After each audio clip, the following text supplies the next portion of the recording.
Go. All right, Jack gets paid $42 for 7 hours, and we want to know how much you get paid for 6 hours. So I'm going to label it $42 for 7 hours, and I eventually want to know for 16 hours how much money he gets paid.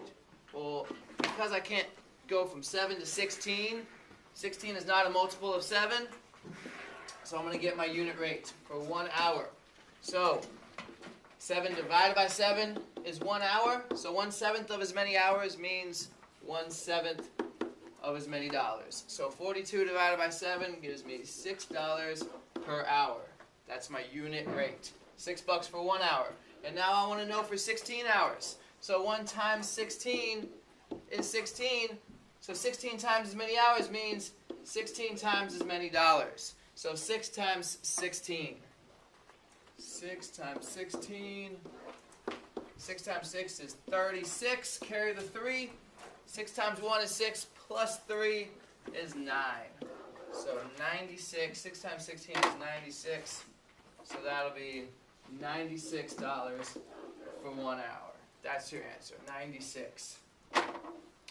Next one. A cereal costs $2.40. $2.40 for 15 ounces. And I want to know how much it costs for 1 ounce. The price per ounce. That means for 1 ounce. So, how do I get from 15 to 1? Divide by 15. So if I divide this by 15, in order to keep this equal, I've got to divide this by 15. So 2.40, $2.40 divided by 15. So 2.40 divided by 15. I'm going to write out my multiples for 15. 15, 30, 45, 60, 75, 90, 105, 120, 135, and that should be enough. 15 goes into 2 0 times. So I put a 0 and I bring my decimal straight up. 15 goes into 24 1 time. 1 times 15 is 15. 24 minus 15 is 9. Bring down this 0. 15 goes into 90. 1, 2, 3, 4, 5, 6 times. So 0.16 or 1/1600ths of a dollar or 16 cents. So $0.16 per 1 ounce. Next one.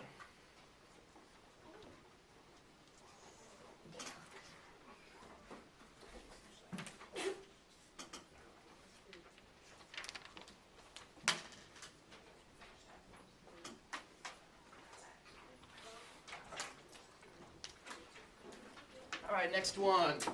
So, a car can travel 260 miles. 260 miles in 5 hours. And we want to know how many miles it can travel in 18 hours. So, because we can't turn 5 into 18 evenly, we're going to get our unit rate. Our number of miles. Make sure you label it. Number of miles for 1 hour. So 5 divided by 5 gives us 1 hour. So 1/5 of as many hours would be 1/5 of as many miles. 260 divided by 5 will give us our unit rate for 1 hour. 60. So 5 goes into 2 0 times. 5 goes into 26 5 times. 5 times 5 is 25. 26 minus 25 is 1. Bring down the 0. 5 goes into 10 2 times. So 52 miles per hour. That's my unit rate. So 52 miles for 1 hour. I want to know for 18 hours. That's going to be 18 times as many hours. It's going to be 18 times as many miles. So 52 times 18 should give me my solution. 52 times 18. 8 times 2 is 16. Carry the 1. 8 times 5 plus 1 is 41. Mark my spot. 1 times 2 is 2. 1 times 5 is 5. So now I've got to add these up. Let's see. 6 plus 0 is 6. 1 plus 2 is 3. and 4 plus 5 is 9. So there's my answer. 936 miles in 18 hours. 936.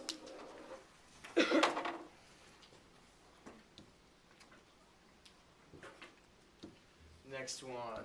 Let's see. A cereal that is sold by weight costs $2.16 for 12 ounces. And I want to know how much it would cost. So $2.16 for 12 ounces. And we want to know how much it's going to cost for 28 ounces.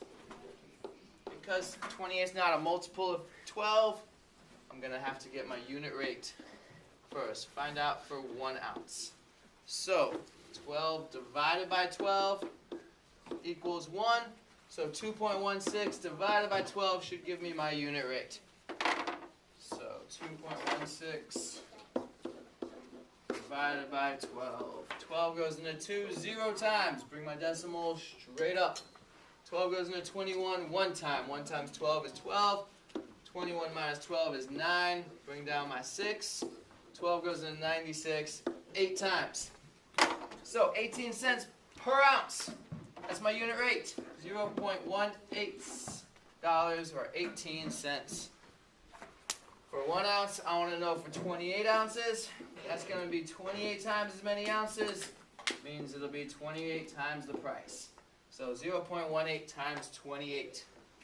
0.18 times 28. 8 times 8 gives me 64. 8 times 1 plus 6 gives me 14. Mark my spot. 2 times 8 is 16. Carry the 1. 2 times 1 plus 1 is 3. Now we add it up. 4 plus 0 is 4. 6 plus 4 is 10. Carry the 1. 3 plus 1 is 5. So 18 times 28 is 504. So 0.18, I bring back the decimal 2 times. I get 5.04. Bring it back twice. So $5.04 is my answer. $5.04 for 28 ounces. Next one. Mr. Watkins has a ratio of boys to girls. Boys to girls. That is 2 to 3. And I want to know if there's 18 boys. So my 18, my boys are up top here. I better have my boys up top here. So if there's 18 boys here, that's going to be 9 times as many boys, means 9 times as many girls. Gives me 27 girls. 2 boys for every 3 girls would be 18 boys for every 27 girls. So the answer here is 27. Next one, a bag of marbles has 3 blue. 3 blue for every 7 orange. And I want to know if there's 21 orange. So if I've got my orange down here, I better have my orange down here. That's why I label it. So I've got 21 orange. That's 3 times as many orange. Means it's going to be 3 times as many blue. 3 times 3 is 9 blue. 9. Next one. Mr. Watkins has a ratio of girls to boys. I got girls to boys, which is 4. That means the first number belongs to my first set. So 4 girls, 5 boys. Order matters. And I want to know if I've got 45 students. So, I've got going from girls to boys. I need to know how many girls there are. So if I've got girls up top here, I better have girls up top here. And if I've got students down here, I better have students down here. So I've got 4 girls. Out of my 4 girls plus my 5 boys gives me 9 students. This is going from part to part to whole. So I've got 5 times as many students, means I'm going to have 5 times as many girls. I'm going to have 20 girls. Next one. A rodent-infested building has a ratio of rats to mice that is 3 to 5. That means rats to mice. That means I've got 3 rats because rats came first. I've got 5 mice because mice came second. And I want to know if there's 30 rats.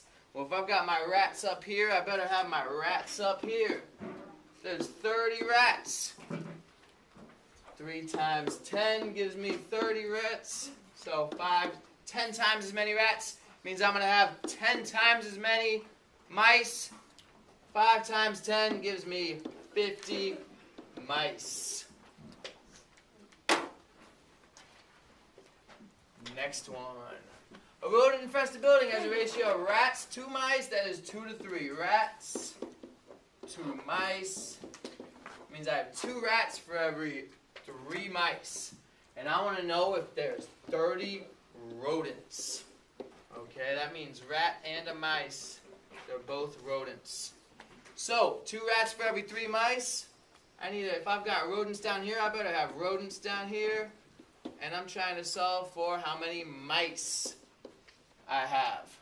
So, 2 rats for every 3 mice. And I want to know how many mice, if I have mice up here, I better have mice up here. I have for how many rodents? Well, I have 3 mice here. For the 3 mice plus my 2 rats gives me 5 rodents. 3 rats plus 2 mice, 5 rodents. Part to total. So now I've got 3 mice for every 5 rodents. I want to know for 30 rodents. That's going to be 6 times as many rodents. Means I got 6 times as many mice. I've got 18 mice. Part to total. So 18 mice. Next one. Negative plus a negative. That's like a bill for $9. Plus I got another bill for $7. So I owe $9 and I also owe $7. So I could write this out. Negative 9, 3, 4, 5, 6, 7, 8, 9 plus negative 7. 1, 2, 3, 4, 5, 6, 7. 2 bills, no checks. I cannot pay any of it off. No 0 pairs. No positives. They're all negatives. So my 9 negatives plus my 7 negatives gives me a total of 16 negatives. Negative 16. Next one. So I got negative 12 plus 19. That's like a bill for $12. I owe $12, but then I got paid. I got a check for $9. So I got paid more than I owe. So I know my answer is going to be positive. I got paid 19 and I got a bill for 12. So after I pay off this bill, I use my 19. I pay off that $12 bill, and now I'm left with 7. I have a positive 7, which is just 7. Negative 12 plus positive 19 gives me a positive 7. Alright, I got a paid 13, and then I got a bill for 20. So, paid 13, bill for 20. So I owe more than I got paid. If I owe more than I got paid, my answer is going to be negative. I got paid 13, I owe 20. Well, I pay off most of those 20. I pay off 13 of those 20, but I still owe. How much do I owe? I owe 20. I paid off 13. I now owe 7. So it's going to be a negative 7. I have 13 0 pairs, paid off $13 from the bill, but I still owe $7. Alright, negative times negative. If the signs are the same when multiplying or dividing, it's always positive. So negative times negative is a positive. 8 times 7 is 56. So my answer is a positive 56, which is just 56. No sign means it's positive. Alright, negative positive times a negative. If the signs are different when multiplying or dividing, the answer is always negative. So 12 times 8 is 96. So 12 times negative 8 would be a negative 96. This would be like 12 bills for $8. You owe $96. All right, don't subtract, add the opposite. 12 minus negative 15. So instead of subtracting a negative 15, I'm going to add the opposite of negative 15. The opposite of negative 15 is a positive 15. Okay, what they do, some places they say stick these two negatives, make it one big plus sign. This is just minus a negative is plus a positive. Don't subtract, add the opposite. So 12 plus 15 gives us 27. Next one, 7 minus 12. Don't subtract, add the opposite. So instead of subtracting 12, I'm going to add the opposite of 12, which is a negative 12. Now this is like you got paid 7. You got a bill for 12. So you pay off most of that bill, but you still owe. We have more negatives than positives. So we still owe how much? Well, we have 12. We owe 12. We pay off the 7. We now owe 5. So it'll be a negative 5. You have 5 more negatives than you do positives. 7 zero pairs. All right, negative 32 divided by negative 4. Negative divided by a negative is a positive. So 32 divided by 4 is 8. Signs are the same, always positive. Positive 8. All right, 48 divided by negative 8. Signs are different. When dividing, the answer is always going to be negative. 48 divided by 8 is 6. So 48 divided by negative 8 will be a negative 6. All right, 3/8 times 2/3. Okay, so I can just go straight across with this multiplication. 3 times 2 is 6. 8 times 3 is 24. Now I also could have cross-simplified this. 8 and 2 are both divisible by 2. 2 divided by 2 is 1. 8 divided by 2 is 4. So if I cross-simplified it that way, I would have gotten 3 times 1 is 3. 4 times 3 is 12. 3/12. Well, that's just 6 over 24 divided by 2 divided by 2. So 3/12 is better than 6 over 24. But if I cross-simplify it even more, I could say 3 and 3 are both divisible by 3. 3 divided by 3 is 1. 3 divided by 3 is 1. So I get 1 times 1 is 1. 4 times 1 is 4. Or if you go this way, you could say 3 divided by 3 is 1. 12 divided by 3 is 4. 1/4. Last one, 2/5 divided by 3/4. We don't divide fractions, we multiply by the reciprocal. So the first one stays the same. 2/5 stays as 2/5. Instead of dividing by 3/4, I'm going to multiply by 4 over 3. 2 times 4 is 8. 5 times 3 is 15. So don't divide fractions, multiply by the reciprocal. That means first one stays the same, flip the second one. Alex, you get what you get. You get what you get.